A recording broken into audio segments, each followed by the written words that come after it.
കോഴിക്കോട് താമരശ്ശേരിയിൽ മകൻ കൊലപ്പെടുത്തിയ സുബൈദയുടെ മൃതദേഹം പോസ്റ്റ്മോർട്ടം പൂർത്തിയാക്കി ബന്ധുക്കൾക്ക് വിട്ടു നൽകിയിരിക്കുകയാണ്. സംസ്കാരം ഇന്ന് വൈകിട്ട് 6:30 അടിവാരം ജുമാ മസ്ജിദിൽ നടക്കും. അതേസമയം വൈദ്യ പരിശോധന പൂർത്തിയാക്കി പുറത്തിറക്കിയ പ്രതി ആഷിഖ് പരിഹാസത്തോടെയാണ് മാധ്യമങ്ങളുടെ ക്യാമറയിൽ നോക്കി പ്രതികരിച്ചത്.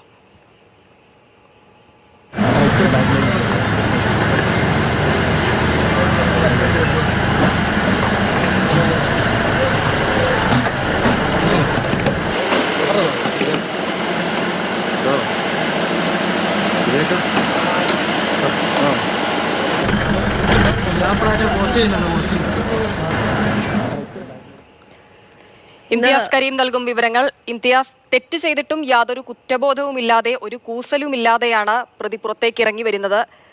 എങ്ങനെയാണ് ഇനി കേസിന്റെ തുടർ നടപടികൾ, സംസ്കാരം ഉൾപ്പെടെയുള്ള കാര്യങ്ങളുടെ വിവരങ്ങൾ?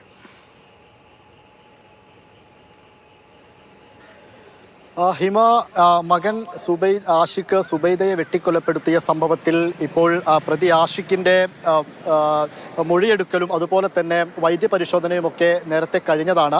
ഇതിലിപ്പോൾ സുബൈദയുടെ പോസ്റ്റ്മോർട്ടം നടപടികൾ പൂർത്തിയാക്കി മൃതദേഹം ബന്ധുക്കൾക്ക് വിട്ടു നൽകുകയും ചെയ്തിട്ടുണ്ട്. ഇന്ന് 6:30 താമരശ്ശേരി അടിവാരത്തുള്ള ജുമാ മസ്ജിദിലാണ് ഇവരുടെ ഖബറടക്കം. നേരത്തെ ഈ സുബൈദ ഉണ്ടായിരുന്നത് ഈ ചികിത്സ കഴിഞ്ഞതിന് ശേഷം വിശ്രമത്തിലിരിക്കാൻ വേണ്ടിയിട്ട് സഹോദരിയുടെ സഹോദരി സെക്കീനയുടെ വീട്ടിലായിരുന്നു ഉണ്ടായിരുന്നത്. ഇപ്പോൾ മൃതദേഹം കൊണ്ടുവരുന്നത് ഇവരുടെ സ്വന്തം വീടായിട്ടുള്ള താമരശ്ശേരിയിലെ അടിവാരത്തെ വീട്ടിലേക്കാണ്. അവിടെ ഇതിനോടകം തന്നെ നിരവധിയായ ആളുകൾ അവിടേക്ക് എത്തിച്ചേർന്നിട്ടുണ്ട് സുബൈദയെ ഒരു നോക്കു കാണാനൊക്കെ വേണ്ടിയിട്ട്. ഇതിലിപ്പോൾ നമ്മൾ അവിടെയുള്ള നാട്ടുകാരോടൊക്കെ സംസാരിക്കുന്ന സമയത്ത് ഇതിൽ നമുക്ക് മനസ്സിലാവുന്ന ഒരു കാര്യം, സുബൈദയുടെ സ്വന്തം വീട്ടിൽ ആഷിഖും സുബൈദയും ഒരുമിച്ചുള്ളപ്പോൾ എല്ലാ ദിവസവും വലിയ രീതിയിലുള്ള പ്രശ്നങ്ങൾ, കോലാഹലങ്ങളൊക്കെ ഉണ്ടാവാറുണ്ട്. പലപ്പോഴും അത് നാട്ടുകാർ ഈ സുബൈദയുടെ കുടുംബത്തിന്റെ മേൽ നാട്ടുകാരുടെ ഒരു ശ്രദ്ധ എല്ലായ്പ്പോഴും ഉണ്ടായിരുന്നു എന്നൊക്കെയാണ് നമ്മളോട് പ്രതികരിച്ചത്. വൈദ്യ പരിശോധനയ്ക്കായി ആഷിഖിനെ എത്തിച്ചപ്പോൾ ആഷിഖിന്റെ നിലവിലത്തെ അവസ്ഥ എന്താണ്? എത്രത്തോളം ബോധമുണ്ട് അയാൾക്ക്? അയാൾ അറിയുന്നുണ്ടോ അയാൾ ഉമ്മയെ കൊലപ്പെടുത്തിയെന്നും കാര്യങ്ങൾക്കൊക്കെ അറിയാൻ മാത്രമുള്ള ഒരു ബോധമെങ്കിലും അയാൾക്കുണ്ടോ? സ്വബോധത്തിലാണോ അതോ ലഹരിയുടെ കെട്ടബോധത്തിലാണോ എന്ന് തിരിച്ചറിയാൻ പറ്റാത്ത ഒരവസ്ഥയിലായിരുന്നു ആഷിഖിനെ വൈദ്യപരിശോധനയ്ക്കായി എത്തിച്ചത്.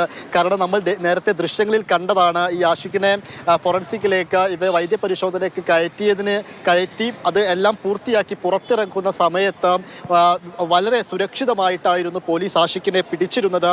ഈ ജീപ്പിലേക്ക് കയറുന്ന സമയത്ത് മാധ്യമങ്ങളെ നോക്കി പരിഹസിച്ചതിന് ശേഷമാണ് അവിടെ വിട്ടുപോയത്. അതായത് ഒരു ലഹരിയുടെ ആക്രമണം നടക്കുന്ന സമയത്ത്, കൊലപ്പെടുത്തുന്ന സമയത്ത് ലഹരിയിലായിരുന്നുവെങ്കിൽ പിന്നീട് ആ ലഹരിയിൽ നിന്ന് വിട്ടിട്ടുണ്ടോ, അതായത് ലഹരിയിൽ തന്നെയാണോ നിൽക്കുന്നത് എന്ന് നമുക്ക് സംശയം തോന്നുന്ന രൂപത്തിലായിരുന്നു ഒരു കൂസലില്ലാതെ ആഷിഖ് ഇറങ്ങി വരുന്ന ഒരു സാഹചര്യമൊക്കെ. അതുമാത്രവുമല്ല, ഇതിൽ നേരത്തെയും ഈ സുബൈദയുമായിട്ട് നിരന്തരം പ്രശ്നങ്ങൾ ഉണ്ടാവാറുണ്ടായിരുന്നു. അവിടെ കൂടിയിരുന്ന നാട്ടുകാരോട് ആ സമയത്ത് ആഷിഖ് പറയുന്നത്, ജന്മം നൽകിയത് കാരണമാണ് ഞാൻ എൻ്റെ സുബൈദയെ, എൻ്റെ അമ്മയെ വെട്ടിക്കൊലപ്പെടുത്തിയത് എന്ന് ആക്രോശിക്കുന്ന ഒരു സംഭവമൊക്കെ ഉണ്ടായിരുന്നു. പോലീസ് അതുതന്നെ പ്രാഥമികമായിട്ട് മൊഴിയായി രേഖപ്പെടുത്തുകയും ചെയ്തു. അതിനുശേഷമാണ് വിശദമായ മൊഴി രേഖപ്പെടുത്തിയിരിക്കുന്നത്. ഇപ്പോൾ പോസ്റ്റ്മോർട്ടം റിപ്പോർട്ടും കഴിഞ്ഞു, പോസ്റ്റ്മോർട്ടം നടപടികളും പൂർത്തിയായിരിക്കുകയാണ്. ഇനിയിപ്പോൾ നേരത്തെ സുബൈദയും ആഷിഖും മാത്രമായിരുന്നു ആ വീട്ടിലുണ്ടായിരുന്നത്. ഇനി ആഷിഖ് ജയിലിലേക്കും അതുപോലെ തന്നെ സുബൈദ അടിവാരത്തെ ജുമാ മസ്ജിദിൽ 6 അടി മണ്ണിലേക്ക് പോവുകയും ചെയ്താൽ ആ വീട്ടിൽ ഇനി ആരുമില്ല. നേരത്തെ ഉണ്ടായിരുന്നത് പോലെ കോലാഹലങ്ങളിൽ ആ വീടും ഇനി നിശബ്ദമാണ് എന്ന് തന്നെ നമുക്ക് പറയാം. ഇതിലേറ്റവും നമ്മൾ എടുത്തു പറയേണ്ട ഒരു കാര്യം, അഡിക്ഷൻ സെന്ററിലേക്ക് കൊണ്ടുപോകുമ്പോൾ ശരിയായി വരും, പ്രശ്നമെല്ലാം മാറുമെന്ന് പ്രതീക്ഷിച്ചിരുന്ന ഒരു അമ്മയാണ്. ആ അമ്മയ്ക്കാണ് അതേ മകന്റെ കൈകൊണ്ട് ജീവൻ നഷ്ടപ്പെടുന്ന അവസ്ഥയിലേക്ക് കാര്യങ്ങൾ എത്തിയിരിക്കുന്നത്. പക്ഷേ രാസലഹരിയുടെ പിടിയിൽ അമർന്നിരിക്കുകയാണ് ഈ യുവാവ്. ലഹരിയുടെ ഉപയോഗം ഒരു മനുഷ്യനെ എത്രത്തോളം ക്രൂരനാക്കി മാറ്റുമെന്നുള്ളതിന്റെ ഒരു ഉദാഹരണമാണ്, പൊതുസമൂഹത്തിന് മുൻപിൽ വെക്കുന്ന ഒരു ഉദാഹരണം തന്നെയാണ് ആഷിഖ്.